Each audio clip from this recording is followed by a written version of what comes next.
তিনজন ব্যক্তিকে দিয়ে জাহান্নাম উদ্বোধন করা হবে। হাদিসটা মিশকাতে আছে, অন্য অনেক কিতাবে আছে। আবু হুরায়রা রাদিয়াল্লাহু আনহু হাদিসের রাবী, তিনি বর্ণনা করেছেন। আর যখনই তিনি হাদিসটা বলতেন তখন অজ্ঞান হয়ে পড়ে যেতেন।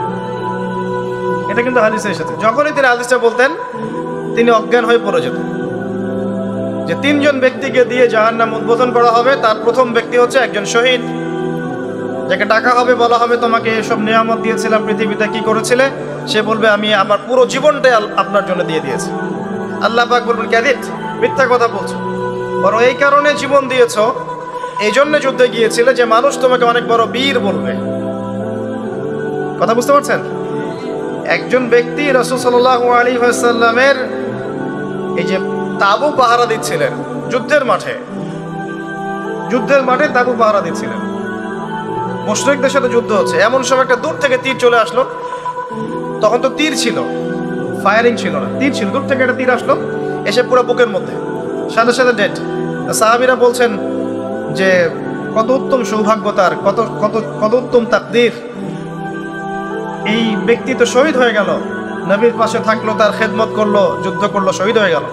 নবী করিম সাল্লাল্লাহু আলাইহি ওয়াসাল্লাম বললেন যে বরং আমি তাকে জাহান্নামে দেখছি। কোথায় দেখছি? অপরাধ কি ছিল জানেন? তাকে জিজ্ঞাসা করা হলো কি অপরাধ ইয়া রাসূলুল্লাহ?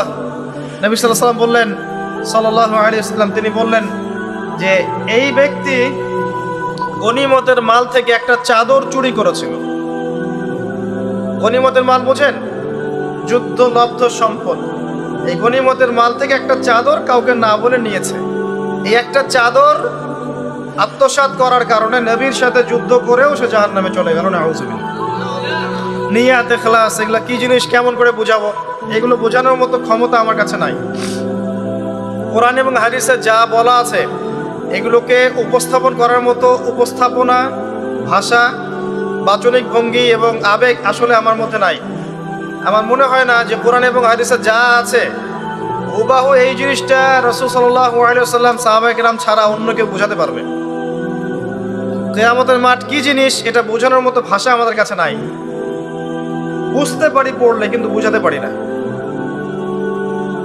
তো এই হচ্ছে বাস্তবতা। কোথায় কি করেছো?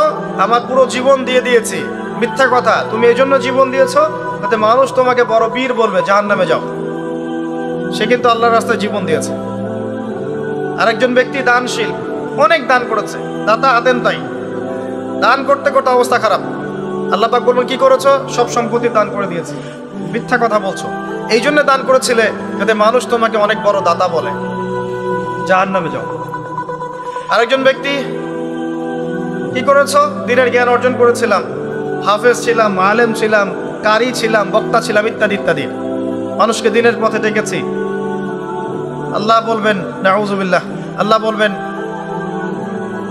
এই জন্যই কাজ করেছিলে যে মানুষ তোমাকে অনেক বড় আলেম বলবে, হাফেজে কোরআন বলবে, কারি বলবে, শায়েখ বলবে, ইত্যাদি ইত্যাদি, জাহান্নামে যাও। এত সহজ না ভাই। প্রথম বিষয় হচ্ছে নিয়াত ঠিক করা, ইখলাস ঠিক করা, কলব আগে পরিষ্কার করা। কিছু ইবাদত দেখেন দেহের সাথে সম্পৃক্ত। আপনি নামাজ পড়ছেন, রোজা রাখছেন, হজ করছেন, তাই না, যাকাত দিচ্ছেন, এগুলো কিন্তু ফিজিক্যালি এবং ইকোনমিক্যালি আপনি করছেন। কিন্তু আপনার অন্তর, কলব, আত্মা বলে একটা কথা আছে, এই আত্মার পরিশুদ্ধি না হলে ইবাদত কিন্তু বৃথা। এই আত্মায় এবং কলবের মধ্যে যদি অহংকার থাকে, হিংসা থাকে, রিয়া থাকে, লোক দেখানো বিষয় থাকে, অন্যের গীবত, তহমত, সমালোচনার সংস্কৃতি থাকে, বিদ্বেষ থাকে মনের মধ্যে, এটা কিন্তু ভিতরের ব্যাপার, তাহলে আপনার বাহ্যিক ইবাদত নষ্ট হয়ে যাচ্ছে।